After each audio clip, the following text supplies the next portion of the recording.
All right, everybody, welcome back to another deep dive. Hey, everybody. Today we're tackling something Yeah. I think a lot of people find pretty confusing and kind of opaque, Right. which is the fees on Binance. Yeah. Binance is one of the biggest crypto exchanges out there. Right. Tons of people use it. And Did a big one. it's a big one, yeah. Mm-hmm.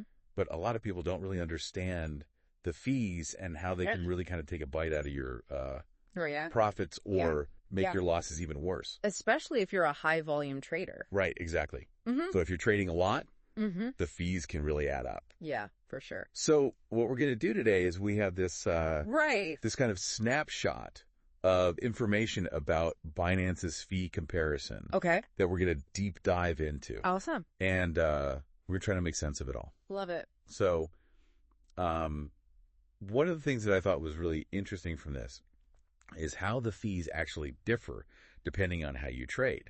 So let's start with the basics. Yeah, sure. What are the different types of fees that we see on Binance? Well, when we're talking about fees on Binance, like any exchange, Right. what we're really talking about are trading fees. Okay. And so what does that mean? yeah, so what does that mean, right? Yeah, when I'm trading, Yeah. like what am I actually paying for? Yeah. So essentially you're paying for the right to use the platform to make your trades. Okay. So think of it like this. Okay. Binance is connecting buyers and sellers. Right. They're facilitating that whole process. Right. And for doing so, they're taking a small cut Okay. of each transaction. Right. That's essentially your trading fee. So they're kind of like the middleman? They're the middleman, exactly. And they're taking a little commission for every little piece of the action. little piece of the action. All right. Yep. So within trading fees, Yes. I see this thing called maker fees and taker fees. Maker and taker, that's right. What is that all about? So this is where it gets a little interesting. Okay. So think of it like a farmer's market. Okay. You've got your makers and your takers. Okay. The makers are like the farmers. Okay. They bring their produce. Right. They set up their stall. They're providing the... Gotcha. You're taking liquidity out of the market. Okay. And a maker is someone who's adding liquidity. Precisely. Okay. They're making the market more liquid. Okay. By providing those orders. So is that why there are different fees for makers and takers? Yes, exactly. Okay. Makers generally get lower fees. Oh, okay. Because they're doing Binance a favor by adding liquidity. So they're rewarding people for putting in orders that might not even go through. That's right. It's all about incentivizing that liquidity. Gotcha. Okay. Yeah. So that makes sense. Yeah. So we've got those different types of fees. Okay. Then we also have different types of trading. Right. Like there's spot trading and futures trading. Exactly. Spot and futures, these are the two main types. Right. So tell me, what do you understand about spot trading? Well, I think of spot trading as like when you're buying or selling a cryptocurrency. Yeah. Like right now at its current market price. Right. So I'm like buying Bitcoin right now. At this very moment. At this very moment. You got it. And I'm paying whatever the price is right now. Exactly. It's like a cash transaction. Yeah, okay. You're getting the asset immediately. Gotcha. Now, futures trading is a little different. Okay. This is where you're entering into a contract to buy or sell an asset at a predetermined price on a future date. So I'm kind of like betting on... You're betting on the future price. The future.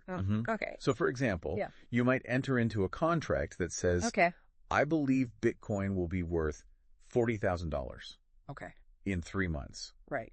And then depending on what happens, you either make a profit or a loss. Gotcha. Based on whether the actual price matches your prediction.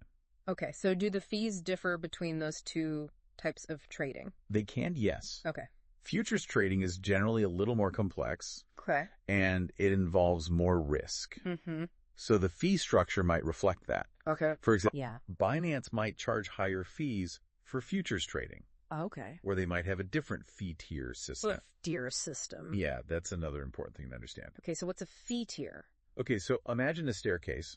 Okay. Each step on the staircase represents a different fee tier. Okay. The higher you climb, the lower the fees get. Gotcha.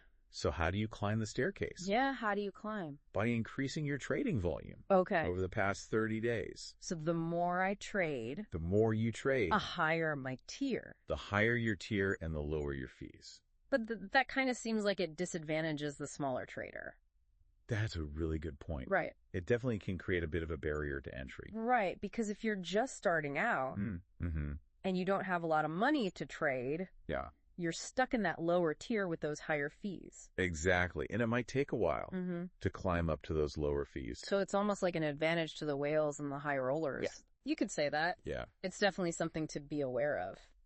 So what are some strategies then that we can use to kind of minimize our fees on Binance? Well, first of all, remember that maker-taker distinction. Right. If you can be a maker by placing limit orders, you'll often get lower fees. Okay. So instead of placing a market order, which gets filled immediately, try placing a limit order where you set your price and wait for the market to come to you. Gotcha. That can often save you some money on fees. So be more patient. A little more patient, yeah. And try to be a maker. Try to be a maker. What else? Another thing to keep in mind is that Binance often has promotions. Oh, okay. Where they offer fee discounts. Right. So keep an eye out for those. Gotcha. They might have certain trading pairs or certain cryptocurrencies where the fees are reduced. All right, so pay attention to the news. Pay attention, yeah. The announcements. Yeah. And see if you can take advantage of some of those deals. Exactly. All right, so to sum up, what we've learned is that Binance's fee structure is pretty complex. It's not simple. It's not simple. It depends on a lot of different factors. A lot of factors, yeah. Like whether you're a maker or a taker, the type of trading you're doing, your trading volume. Yeah, your tier level. And your tier level, right? And of course, all of this can change. Of course, this is just a snapshot. Things are always changing in the crypto world. Absolutely. So make sure. So always double check. Always double check. With Binance's website. The most up-to-date info. The most up-to-date information. Yeah. Because what we're telling you today might be outdated tomorrow. Exactly. So that's Binance's fee structure in a nutshell. There you have it. Hopefully it's a little bit less confusing now than it was before. A little more transparent. Yeah, a little bit. Yeah. Yeah. Now that you know all this, how are you going to change your trading strategies? Yeah. To minimize your fees? That's the question. Think about it. Do your research. Yeah. And we'll see you next time for another deep dive. Sounds good. All right.